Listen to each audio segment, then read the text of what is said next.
Hi there, welcome to episode 2 of the series 21 Advanced English Words from this book, 21 Lessons for the 21st Century.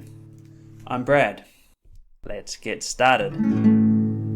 This is probably going to be the hardest chapter in the book for you readers because you're still getting used to the way that he writes and you're still learning the words that he uses again and again. It was hard to choose just 21 words, so I've chosen the most commonly used and the most easy to misunderstand if you're going to just read the dictionary. Some of these words have many meanings. Okay, let's get into the words. First, we'll start with the bonus word, expand your horizons. So in the first episode, we spoke about horizons, as far as you can see. Expand your horizons means open your mind or understand more, know more, see more. Next word, disillusionment. Disillusionment basically means a deep disappointment and maybe a loss of hope. So disillusionment means you lose your belief in something that you thought was real. If you lose your job or your marriage breaks up, something like that. The next word is bewilderment. Bewilderment means confusion, quite a deep confusion. An example sentence, I was really bewildered by her behavior. Mantra. Mantra is used in meditation as a word that you repeat again and again and again. In the context of the book, and how we often use mantra is a phrase or an idea that's repeated so often that it becomes like a common belief almost. In New Zealand, with the coronavirus, our current mantra is stay home, save lives. The next word is inexorable. This word I've only seen in written English. I actually looked up on Google how to pronounce it. Inexorable means unstoppable, but really unstoppable, like time or aging, death. Example sentence, we all age with the inexorable passage of time. The next word is in vogue. So we never say vogue on its own really. In vogue means fashionable or popular right now. Growing your own vegetables is back in vogue. Okay, our next word is apocalyptic. The apocalypse means the end of civilization, the end of the world. Apocalyptic is an adjective meaning about the end of the world. My favorite genre of movies is post-apocalyptic. This means movies that are set after society has broken down. Technological disruption. Technological disruption is often used in a positive way to mean completely changing an industry with technology. Uber is an example of technological disruption. Another way to say that would be Uber disrupted the taxi industry. The next phrase is quite easy to understand, but it's very common, so I thought I'd share it. Take matters into your own hands. This means to take control of the situation or deal with the situation yourself rather than waiting for someone else to do it. For example, the police would do nothing, so I took matters into my own hands. The next word is discretion. Discretion has two meanings that are quite different depending on how we use it. Please use discretion. This means please be private about what you're doing. If I say police should use discretion, that means they should stay hidden.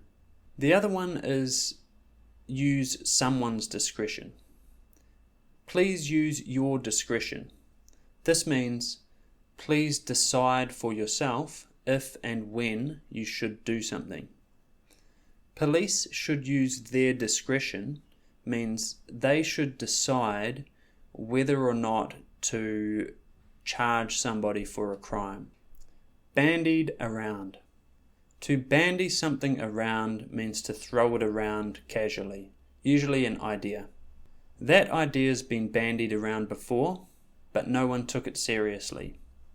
This means that idea has been suggested by many people and discussed casually, but not acted on. Crisis of confidence. Crisis of confidence means lose confidence in a big way. For example, the downturn was due to a crisis of confidence. The next one is brute force. Brute force as a noun means pure physical strength without skill. For example, he's not a good fighter. He only won by brute force. We can also use brute force as a verb to break someone's password. We need to brute force this password means we need to try every possible combination to get this password. Brute force a password would be try 0001, 0002, 0003 until you get the password. The next word is usher in.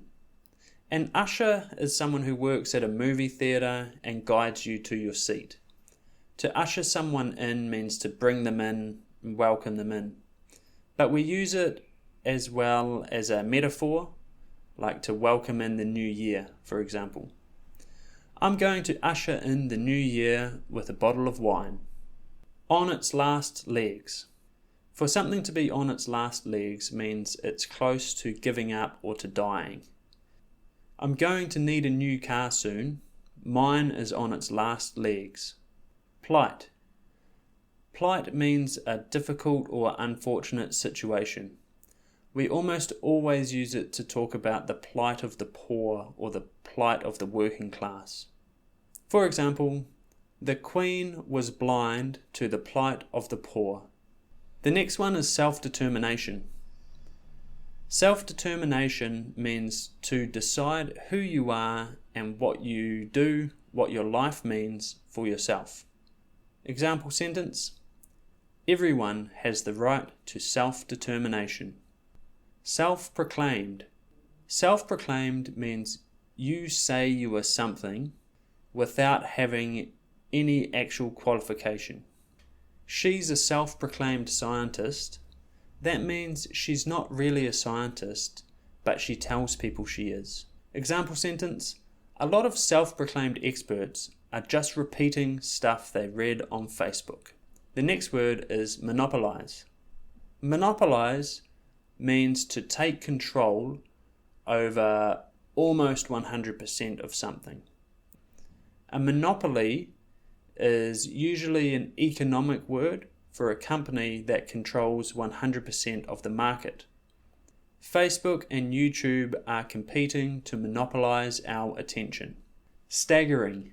Staggering means shocking or amazing, and it can be good or bad. Her beauty was staggering. The poverty in the village was staggering. This means obviously shocking.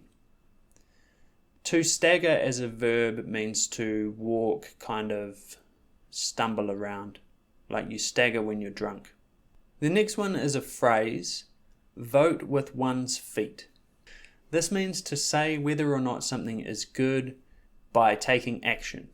For example, when the restaurant raised its prices, the customers voted with their feet. This means the restaurant put the prices up, the customers stopped going. The last word is vacuum. Vacuum means an empty space. In engineering, vacuum means a lower pressure than the outside. A vacuum cleaner is the machine that sucks all the dust out of your carpet. Vacuum can also mean an empty space in somebody's life or in somebody's heart.